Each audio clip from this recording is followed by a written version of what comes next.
Thank you very much. First two members pa lang yun ng press, talagang jam-pack na nakapackage na yun ang questions nila. Hindi ko nga po kilala yung mga yan.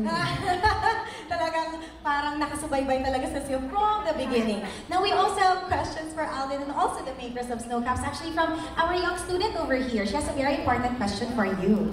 Hello po. Pwede po ba i-take ng below 18 years old yung Snow Caps? What age can they start taking the Snow Caps supplement? They can take mga 14 years old about, pwede na mag-take ng glutathione. Because it's an antioxidant, it's food supplement kasi siya, so it's okay. How old are you ba? Kaka-8 ko po, birthday ko po ngayon. Birthday mo ngayon! Happy birthday! Wow! Happy birthday! Nag-meet ka niya, diba? So thank you very much. O, diba? Oh, we also have another question. Yes, later on, of course, we're gonna allow everyone to take photos of Alden and Snow Caps. But thank you very much for your question. You can also purchase that, diba? So we also have a question over here. Yes, yes po. Hindi ko rin kilala yan. Congratulations. Thanks, Tito Ray. Tanong ko lang dun sa mga tiga Snow Caps, ano pa ba yung support na pwedeng ibigay kay Alden aside from endorsing your product? Like, ano pa ba yung scope ng pagiging endorser niya? Si Alden kasi, he represents our brand talaga. So, mabait na bata, magaling na actor, singer, lahat. So, well-rounded siya sa lahat. So, grateful kami na nakuha namin siya. And yun, eventually, I think long-term naman magiging partnership namin. Ito bang negotiation took place before the Aldab Fever or Aldab Nation? Actually, yung negotiation is nag-start na, malakas na yung Aldab talaga. No? And nakita namin na si Alden kasi is, we have the same story, no? As Snow Caps. No? Kung makikita mo si Alden before, no? Parang magaling na siya, kaya niya makipagsabayan actually sa mga malalaking artista. No? So kailangan niya lang talaga ng parang isang malaking break. Same din with Snow Caps, no? Kami kumakalat through word of mouth. And grateful kami with the support of Mercury Drug and yung mga retail outlets namin, nabigyan din kami ng break.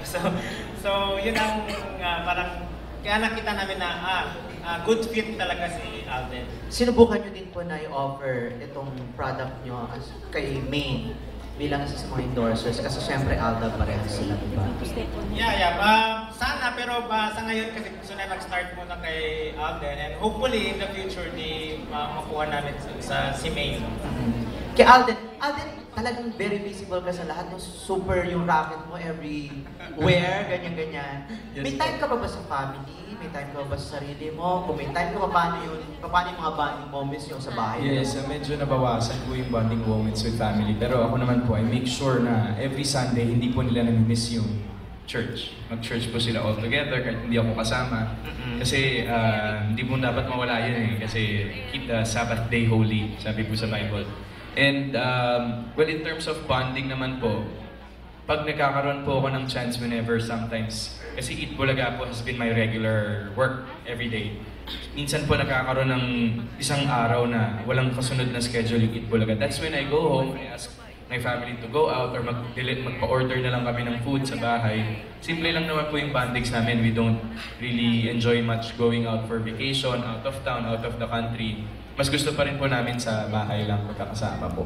This holiday season, syempre meron kang pahinga kung meron, ha? Meron naman po. Meron. So, Naman. meron ka na bang plano or may naisip ka for your family to bond more? Okay, baka simple lang po since Halloween po. Of course, it's time to commemorate po yung sa mom ko since she passed away.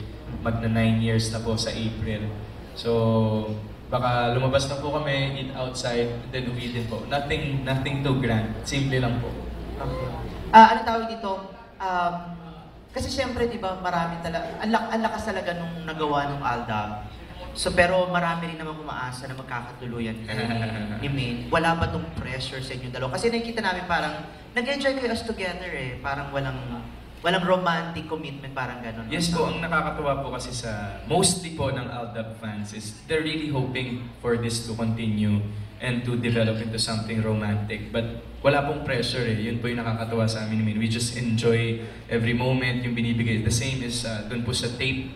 there's no pressure, sabi nila Mr. Toviera po sa amin. You just enjoy the moment. Walang pressure.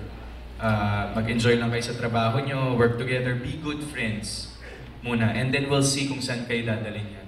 Si Maine ba nag-joke? Kasi mahilig siya mag-joke. Ay, diba? opo. Sini-joke ka ba na nagpapahiwatig siya na sana tayo na lang, ganyan-ganyan? Ano kaya kung Wala naman po, wala naman. Mga Kagaya ganyan, po, kanina galing po ako sa barangay. Wala, just nagkaroon po kami ng time to chat. So, medyo nakakaroon na po kami ng getting to know stage. This is the start of the getting to know stage. Okay. And then, sabi lang kasi masyado daw, parang lumiit yung mundo mo. Pati yung mga friends mo around you, lalo yung mga artista, parang naiilang na silang maling sa'yo. And most of them are nababash. Yes po. So how do you feel about that? How do you feel for your friends na makasama ka lang sa picture? Yun Ganyan? nga po, medyo gugulat din po ako sa reactions ng mga tao minsan na kapag meron po akong mga kaibigang babae sa showbiz na nagpapapicture lang or it's so happy na kasama sila sa picture. Minsan po kasi yung iba hindi po naiintindihan. Pero ito naman pong industry natin is very small. So talagang magkakaroon po ng mga ganong pangyayari na makakasama ko po sila sa mga events and mga commitments po. Pero nothing to worry naman po kasi of course there's Aldab eh. So while there's still Aldab po muna ang priority ko. Nakakausap yung mga artista na sasagasaan, yung mga friends mo? Nagpapasensya na lang po ako. Sabi ko, pagpasensyahan nyo na lang. And yun, huwag na lang pong pansinin. Paano yan, Alden? Di ba parang mas lalo na medyo chance na magkaroon ka ng love life? Di Hindi ba ako. dahil... Malay na po siya. Baka si Maine. Diba? Malay niyo po kasi hindi naman natin alam eh. Since before, sabi ko naman po sa lahat ng nakaka-love team ko, hindi ko po sinasara yung pinto ko sa chance na ma-develop or magkaroon ng something serious out of that. We'll see po. Sabi mo kanina, getting to know na kayo ni Maine, di ba? Nagkakausap na kayo. Yes so, po. Anong basa mo sa kanya? Anong nababasa yung personality niya? Ano yung laman ng puso niya? Paano mo siya? Mahihain pa po si Maine sa akin eh. Medyo, I always engage into conversation. I always ask her questions na medyo comfortable. Hindi naman masyadong seryoso. So, slowly, medyo nabibreak ko na po yung wall of shyness. Meron pa po kasing pero mabait naman po si Maine, tsaka makulit. So, enjoy po siyang katrabaho. Kanina nga po, nag-weeksary kami sa barangay sa One for All. Last question na lang ha. Yes, Tere. Nakilala mo na ba yung family, parents Yes, ni Maine? na-meet ko na po sila sa Eat Bulaga po. Nung nagkakaroon po kami ng mga occasions every Saturday, nagpupunta po sila. Mababait din naman po. Okay. Thank you. Thank you very much. Oh, one question lang po muna on this side, no? Hi, we have nines na, you answered this kanina because you mentioned, Alden, that you're also taking you used to take multivitamins before, Yes. then now you're taking snow caps. So, we have a question over here. Hi, my name is Nines. Hi, hello. Two questions. So one question for Sir Ed and one question for you. Kay Sir Ed, is it safe to take snow caps na kasabay ng multivitamins? And to Alden, what is your experience in taking snow caps na kasabay nga yung multivitamins? What do you say? Yes, definitely. Pwede siya isabay kahit anong multivitamins kasi classified siya as food supplement. So, it's more to enhance. So, more on anti-aging siya, antioxidants. Yes, actually, wala naman akong bad experience na pinagsasabay-sabay ko yung mga multivitamins. It really works talaga for me. Boost my immune system, hindi ako masyado nagkakasakit. At saka, keeps me going in an everyday basis since I have a very hectic schedule. Walang problema, pagsabay-sabay yun. Thank you very much. Yes, we have a question over there. I'm Archie. Hello po. Alden, congratulations sa Salamat ginagawa po, sa Tito. success. Ano? Thank you po.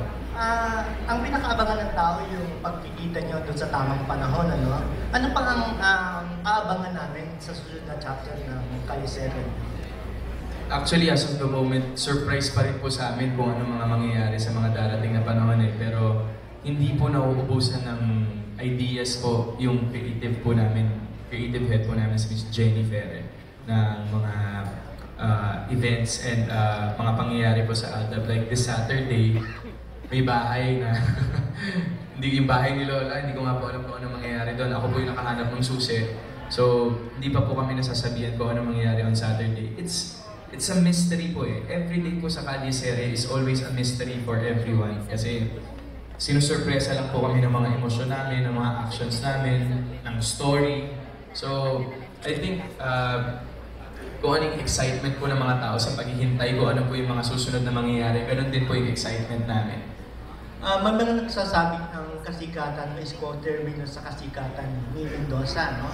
And ang tanong ko at this point in your life, masasabi mo na ba that you could stand on your own without me, Mendoza? No po. There's no...